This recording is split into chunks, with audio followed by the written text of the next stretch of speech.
السلام علیکم ناظرین، میں رئیس اعظم حیدری کولکتہ انڈیا سے فضائل قرآن مجید اقصی پیش کر رہا ہوں، سماعت فرمائیں گے۔ ابو ذر رضی اللہ تعالیٰ عنہ کہتے ہیں کہ میں نے حضور صلی اللہ علیہ وسلم سے درخواست کی کہ مجھے کچھ وصیت فرمائیں۔ حضور صلی اللہ علیہ وسلم نے فرمایا تقوی کا اہتمام کرو کہ تمام امور کی جڑ ہے۔ میں نے عرض کیا کہ اس کے ساتھ کچھ اور بھی ارشاد فرما دے، تو حضور صلی اللہ علیہ وسلم نے فرمایا کہ تلاوت قرآن کا اہتمام کرو کہ دنیا میں یہ نور ہے اور آخرت میں ذخیرہ۔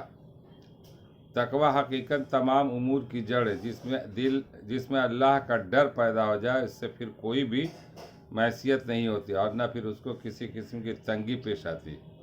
وَمَن يَتَّقِ اللَّهَ يَجْعَل لَّهُ مَخْرَجًا وَيَرْزُقْهُ مِنْ حیث لا یحتسب۔ جو شخص تقوی حاصل کر لے تو حق تعالی شان اس کے لیے ہر ذکر میں کوئی راستہ نکال دیتے ہیں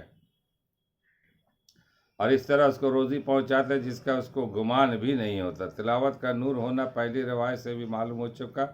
شرح احیہ میں معرفت ابو النعیم سے نقل ہے کہ حضرت باسط رحمۃ اللہ علیہ نے حضور اقدس صلی اللہ علیہ وسلم کے ارشاد ذکر کیا کہ جن گھروں میں کلام پاک کی تلاوت کی جاتی وہ مکانات آسمان والوں کے لیے ایسے چمکتے ہیں جیسے کہ زمین والوں کے لیے آسمان پر ستارے۔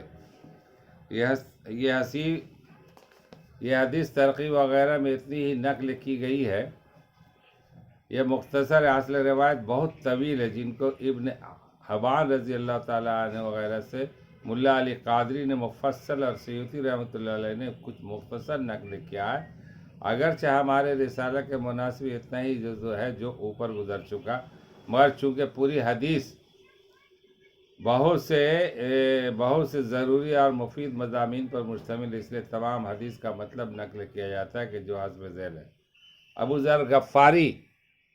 ذر غفاری رضی اللہ تعالیٰ عنہ کہتے ہیں کہ میں نے حضور اکرم صلی اللہ علیہ وسلم سے پوچھا کہ حق تعالیٰ شانہ نے کل کتابیں کس قدر نازل فرمائی۔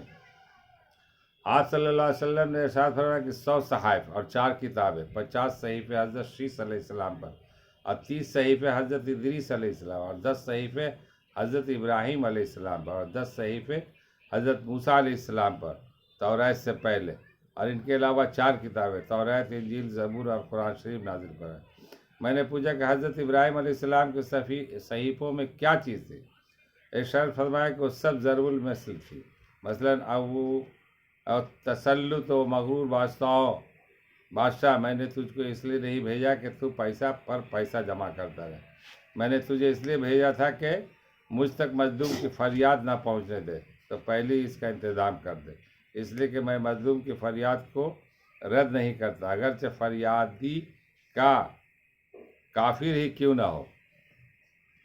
بندہ ناچیز کہتا ہے کہ حضور اکرم صلی اللہ علیہ وسلم جب اپنے صحابہ کو امیر یا حاکم بنا کر بھیجا کرتے تھے تو من جملہ نصائح کہ اس کو بھی اہتمام سے فرمایا کرتے تھے، وَلْيَقْضُوا وَتُرُوا الْمَظْلُومُ وَإِنَّهُ لَيْسَ بَيْنَهَا وَبَيْنَ اللَّهِ حِجَابٌ، کہ مظلوم کی بد دعا سے بچنا، اس لیے کہ اس کے اور اللہ جل شانہ کے درمیان میں حجاب اور واسطہ نہیں۔ اللہ تعالی ہم لوگوں کو پڑھنے اور سننے سے زیادہ عمل کرنے کی توفیق عطا فرمائے۔ وَمَا عَلَيْنَا إِلَّا الْبَلَاغُ۔